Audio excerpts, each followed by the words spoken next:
No livro Pérolas do Além, de Espíritos Diversos, ditado a Francisco Cândido Xavier. Continuamos. Paciência. Tenha paciência. Se você não chega a dominar-se, debalde buscará o entendimento de quem não o compreende ainda. Do livro Agenda Cristã. Padres. Existem padres que, contrariamente a todas as esperanças do nosso plano, se entregam completamente ao sentido literal dos ensinamentos da fé. Recebem os títulos sacerdotais como os médicos sem amor ao trabalho de curar, ou como os advogados sem qualquer espécie de devotamento ao direito. Estimam os interesses imediatos, requisitam as honrarias humanas e, terminada a existência transitória, se encontram em doloroso fracasso de consciência. Habituados, porém, ao incenso dos altares e à submissão das almas encarnadas, não reconhece, na maioria das vezes, a própria falência e prefere o encastelamento na revolta lamentável.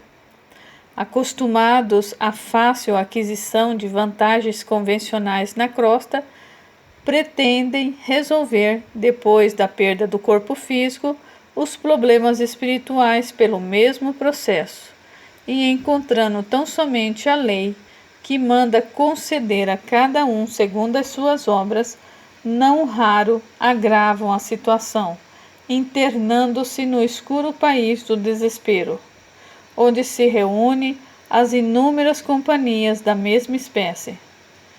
Dentre as criaturas dessa ordem, sobressai a elevada percentagem dos ministros de várias religiões. Referindo-nos apenas aos da escola cristã, verificamos que a maioria não pondera na exemplificação do próprio Mestre Divino. Cerram os olhos e os ouvidos aos sacrifícios apostólicos. Simão Pedro, João Batista, Paulo de Tarso representam para eles figuras demasiadamente distantes. Apegam-se às decisões meramente convencionais dos concílios, estudam apenas os livros eclesiásticos e querem resolver todas as transcendentes questões da alma através de programas absurdos de dominação pelo culto exterior. Erguem basílicas suntuosas, olvidando o templo vivo do próprio Espírito. Homenageiam o Senhor como os orgulhosos romanos reverenciavam as estátuas de Júpiter, tentando subornar o poder celeste pela grandeza material das oferendas. Mas aí esquece o coração humano, menosprezam o espírito de humanidade, ignora as aflições do povo a quem foram mandados servir. E cegos aos próprios desvarios, ainda aguardam um céu fantástico que lhes entronize a vaidade criminosa e a ociosidade cruel. Do livro Missionários da Luz. Pai Nosso. Quando o cristão pronuncia as sagradas palavras Pai Nosso, está reconhecendo não somente a paternidade de Deus, mas aceitando também por sua família a humanidade inteira. Do livro Fonte Viva. Pais, ouçamos a palavra esclarecedora de nossos pais, os primeiros amigos que a bondade divina colocou às portas de nossa vida terrestre, e nunca desprezemos os bons conselhos recebidos. A nossa natureza quase sempre reclama ternura e compreensão dos que nos cercam, mas a nossa necessidade de preparação espiritual exige luta e contrariedade. Nem sempre aprendemos o necessário, recebendo demasiadas carícias. Por isso mesmo, na maioria das ocasiões, precisamos do socorro de advertências mais fortes. Do livro Mensagens do Pequeno Morto. Meus pais, amiga querida, são as estrelas de amor que Jesus, nosso Senhor, me concedeu para a vida. Do livro Jardim da Infância. Paixão. A paixão é o amor que se incendeia.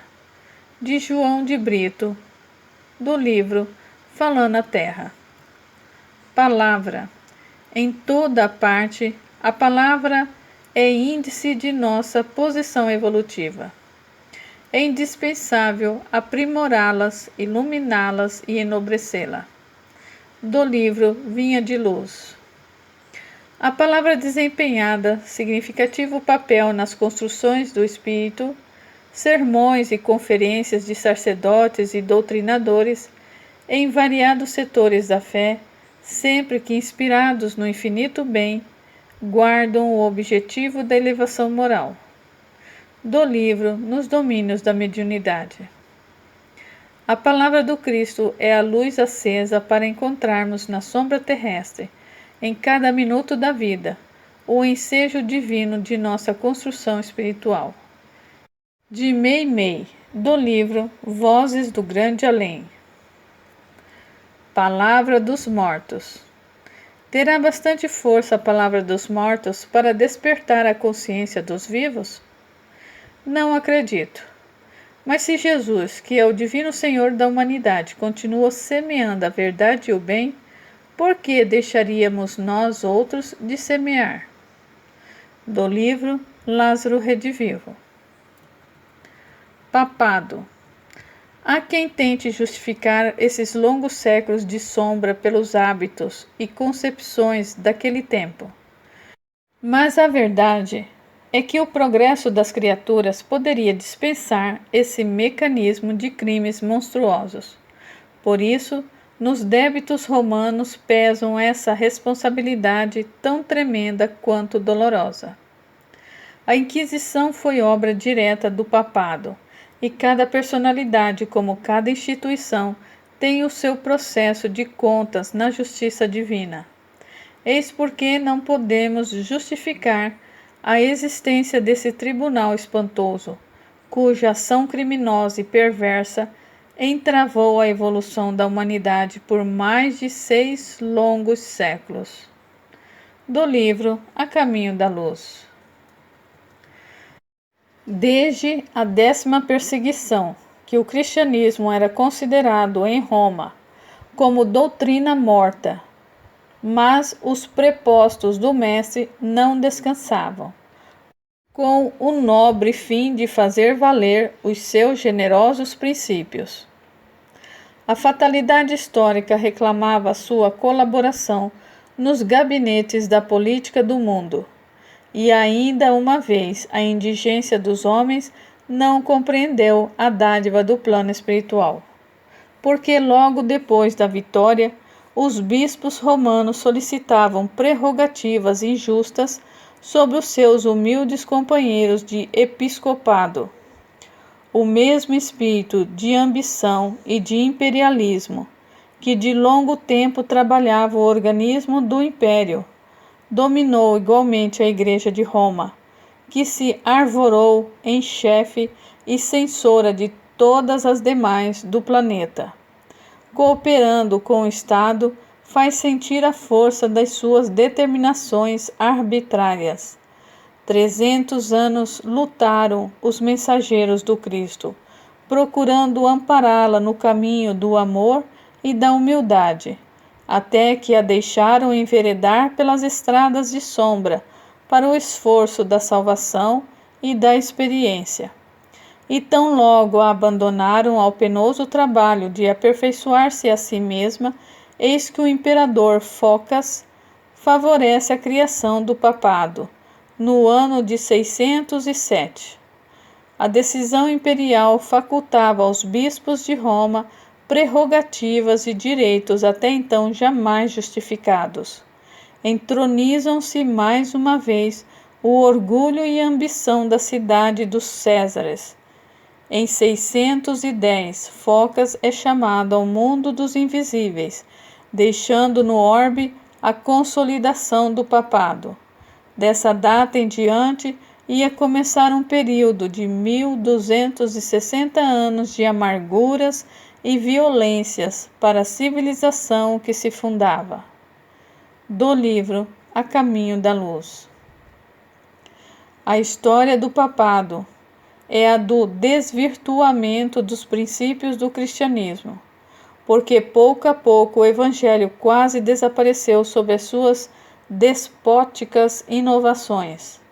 Criaram os pontífices o latim nos rituais, o culto das imagens, a canonização, a confissão auricular, a adoração da hóstia, o celibato sacerdotal e, atualmente, 90% das instituições são de origem humaníssima, fora de quaisquer características divinas.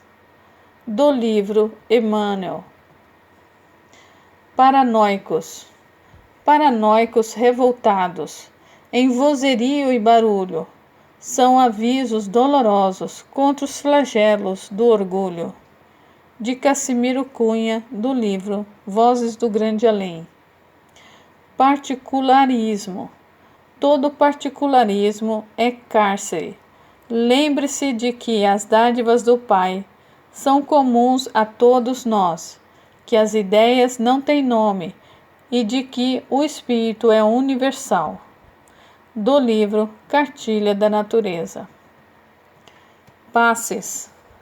Assim como a transfusão de sangue representa uma renovação das forças físicas, o passe é uma transfusão de energias psíquicas, com a diferença de que os recursos orgânicos são retirados de um reservatório limitado e os elementos psíquicos o são do reservatório ilimitado das forças espirituais. Do livro O Consolador. O passe é uma transfusão de energia alterando o campo celular. O passe é importante contribuição para quem saiba recebê-lo, com o respeito e a confiança que o valorizam. Do livro Nos Domínios da Mediunidade. Paternidade. A paternidade ou a maternidade são tarefas sublimes. Não representam, porém, os únicos serviços divinos no setor da criação infinita. Os apóstolos que produzem no domínio da virtude, da ciência ou da arte, velem-se dos mesmos princípios de troca, apenas com a diferença de planos, porque para ele a permuta de qualidades se verifica em esferas superiores. Do livro O Consolador. Pátrias. A luz espiritual dará aos homens um conceito novo de pátria, de maneira a prescrever-se o movimento destruidor pelos canhões e balas homicidas. Quando isso se verifique, o homem aprenderá a valorizar o berço em que renasceu, pelo trabalho e pelo amor, destruindo-se concomitantemente as fronteiras materiais e dando lugar à era nova da grande família humana, em que as raças serão substituídas pelas almas e em que a pátria será honrada, não com a morte, mas com a vida bem aplicada e bem vivida. Do livro O Consolador. As pátrias devem ser as casas imensas das famílias enormes. Unidas fraternalmente, realizariam o sonho de Canaã das Escrituras na face da terra. Contudo, quanto mais avançou a civilização nas suas estradas, mais o conceito de pátria foi viciado na essência da sua legítima expressão. Do livro Crônicas de Além Túmulo. Pauperismo. Se o pauperismo e a enfermidade fossem eliminadas de vez, possivelmente o orgulho e a vaidade consolidariam o seu império na existência terrestre, encerrando os habitantes do planeta em grosseira crosta de egoísmo, por milênios numeráveis, além de cerrar-lhes a visão do panorama universal. Do livro Lázaro Redivivo. Paz. Não frutifica a paz legítima sem a semeadura necessária. Alguém, para gozar o descanso, precisa antes de tudo merecê-lo. As almas inquietas entregam-se facilmente ao desespero, gerando causas de sofrimento cruel. Do livro Obreiros da Vida Eterna. Não pode haver paz fora do dever cumprido. Não há alegria sem a aprovação da consciência tranquila. Do livro Renúncia. A paz do mundo começa sobre as telhas a que nos acolhemos. Se não aprendemos a viver em paz entre quatro paredes, como aguardar a harmonia das nações? Se nos não habituamos a amar o irmão mais próximo, associado à nossa luta de cada dia, como respeitar o eterno Pai que nos parece distante? Do livro Jesus no Lar. A paz não é um dom gratuito, e sim fruto divino do coração. De J.A. Nogueira, do livro Falando a Terra. A paz resulta no equilíbrio e não da inércia.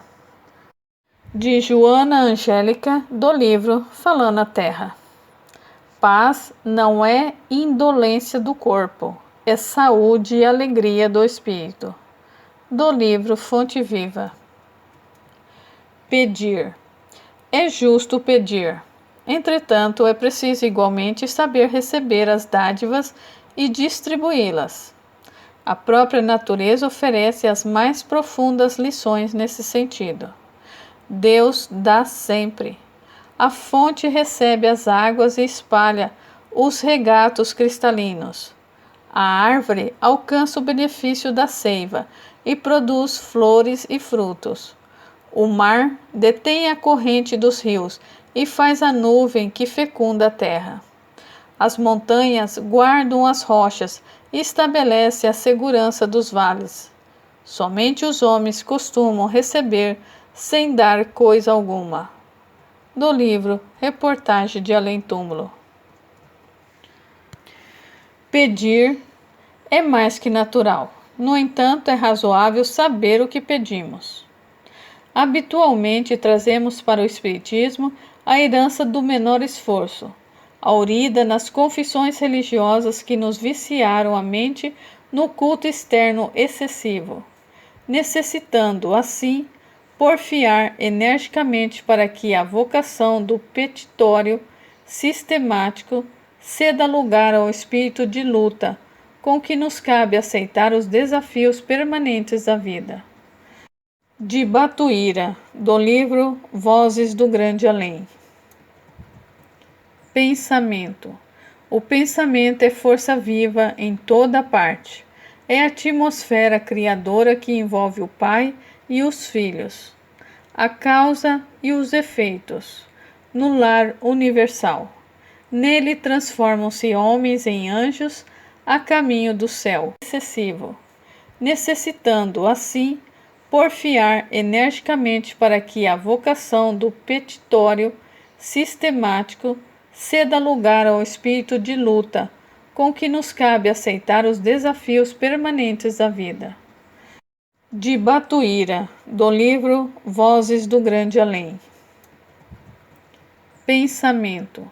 O pensamento é força viva em toda parte. É a atmosfera criadora que envolve o Pai e os filhos, a causa e os efeitos, no lar universal.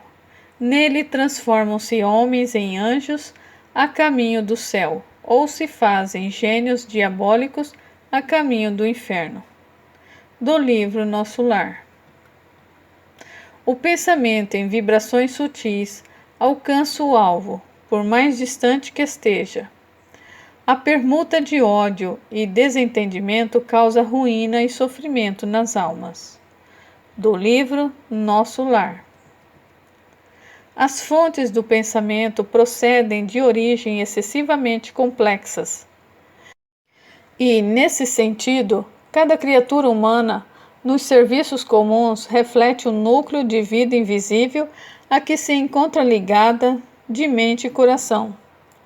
Não nos cansaremos de repetir que as esferas dos encarnados e desencarnados se interpretam em toda parte. Do livro Pontos e Contos. O pensamento, qualquer que seja a sua natureza, é uma energia, tendo consequentemente seus efeitos. De Joaquim Murtinho, do livro Falando a Terra. Pensamento é fermentação espiritual. Em primeiro lugar, estabelece atitudes, em segundo, gera hábitos e depois governa expressões e palavras, através das quais a individualidade influencia na vida e no mundo. Regenerado, pois, o pensamento de um homem, o caminho que o conduz ao Senhor se lhe revela reto e limpo. Do livro Fonte Viva. Pelo pensamento, escravizamo-nos a troncos de suplício infernal, sentenciando-nos, por vezes, a séculos de peregrinação nos trilhos da dor e da morte. Do livro Nos Domínios da Mediunidade. O pensamento nos condiciona ao círculo em que devemos ou merecemos viver. E só ao preço de esforço próprio ou de segura evolução logramos aperfeiçoá-la, superado limitações para fazê-la vibrar em esferas superiores. Do livro Nos Domínios da Mediunidade. O pensamento é força que determina, estabelece, transforma, edifica, destrói e reconstrói. Nele, ao influxo divino, reside a gênese de toda a criação. De Dias de Cruz, do livro Instruções Psicofônicas. O pensamento raciocinado é a maior conquista que já alcançamos na Terra. De Lourenço Prado, do livro Falando a Terra. O pensamento delituoso é assim como um fruto apodrecido que colocamos na casa de nossa mente. De Hilda, do livro Vozes do Grande Além. No pensamento bem conduzido e na prece fervorosa, receberemos as energias imprescindíveis à ação que nos cabe desenvolver. Do livro Contos e Apólogos. O pensamento sombrio adoece o corpo são e agrava os males do corpo enfermo. Do livro Pensamento e Vida. O pensamento é força criativa, a exteriorizar-se da criatura que o gera, por intermédio de ondas sutis em circuitos de ação e reação no tempo, sendo tão mensurável como o fotônio, que, arrojado pelo fulcro luminescente que o produz, percorra o espaço com velocidade determinada, sustentando o hausto fulgurante da criação. Do livro Pensamento e Vida. O nosso pensamento cria a vida que procuramos, através do reflexo de nós mesmos, até que nos identifiquemos um dia, no curso dos milênios, com a sabedoria infinita e com o infinito amor que constitui o pensamento e a vida de nosso Pai. Do livro Pensamento e Vida. Pensamento do Cristo. Sob a luz do cruzeiro, o pensamento do Cristo adquire nova feição. Libertado da velha clausura dos templos de pedra, caminha ao encontro de toda a gente, em obras de iluminação e de assistência do mais alto mérito. De Robert Southey, do livro Falando a Terra.